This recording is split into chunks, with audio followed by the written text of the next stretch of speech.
Masnah binti Ismail atau mempunyai nama panggung Mona Fendi merupakan wanita biasa yang bermimpi ingin menjadi penyanyi. Dan berkat kerja kerasnya, wanita ini pun berhasil menjadi penyanyi di Malaysia pada era tahun 1987. Album pertamanya yang berjudul Diana mendapat sambutan fantastik di pasaran Malaysia. Kemudian, nama Mona semakin terkenal di Malaysia berkat lagu yang berjudul Ku Nyanyikan Lagu Ini. Namun, ketenaran Mona berlaku hanya dalam waktu singkat. Perlahan, namanya mulai redup karena kalah bersaing dengan penyanyi-penyanyi pendatang baru di Malaysia.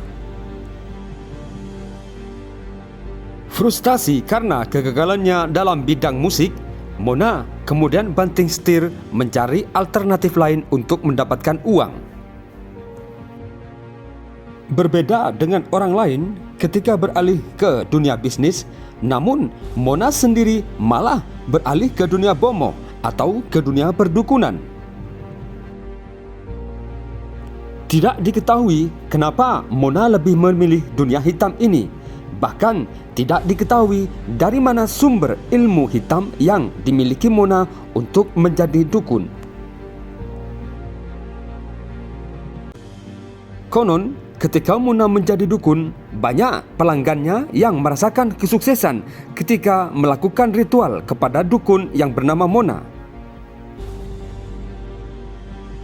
Diberitakan pada tahun 1993, ada seorang politikus yang datang ke tempat praktek dukun Mona ini.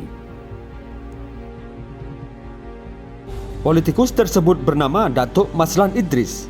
Beliau adalah mantan Dewan Ahli Undangan Negeri Batu Alam Pahang. Maslan meminta Mona untuk meningkatkan karir politiknya, dan Mona pun menyanggupi permintaan dari kliennya tersebut. Ritual pun dimulai. Maslan disuruh berbaring di lantai dengan keadaan mata terpejam.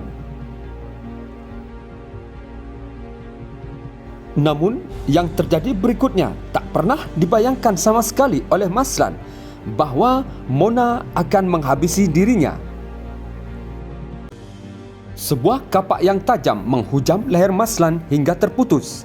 Kemudian, Mona dibantu suami dan asistennya memotong-motong Maslan menjadi 18 bagian. Menurut kabar yang beredar di masyarakat, konon Mona memakan dari sebagian daging tersebut. Namun, tidak ada bukti kalau dukun Mona memakan sebagian daging korban. Setelah melakukan perbuatan keji tersebut, Mona dibantu suami dan asistennya mengubur mayat Maslan di sekitar rumah bomoh itu. Walaupun tidak ada bukti tentang Mona memakan daging korban, namun masyarakat Malaysia menyebutnya dengan wanita kanibal.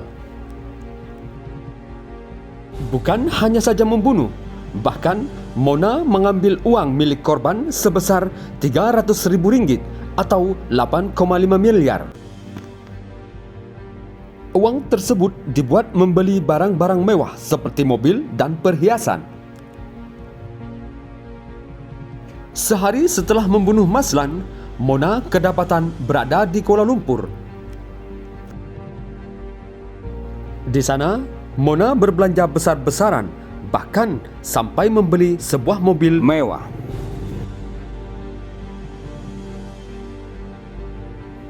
Polisi pun curiga dengan mantan penyanyi tersebut. Bagaimana mungkin seorang mantan artis yang beralih profesi sebagai dukun tiba-tiba menjadi kaya dan mempunyai banyak uang? Kecurigaan polisi Malaysia terungkap setelah asisten rumah tangganya yang bernama Juraimi Hussein ditangkap kepolisian Malaysia dan diinterogasi.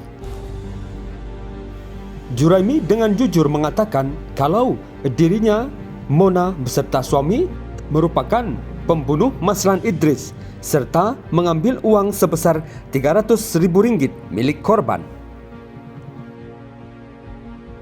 Tak butuh waktu lama bagi polisi Malaysia menangkap Mona dan suaminya, kemudian dibawa ke pengadilan. Dan ketiganya dijatuhi hukuman gantung sampai mati. Mereka dieksekusi pada tanggal 2 November 2001 di penjara Kajang, Selangor.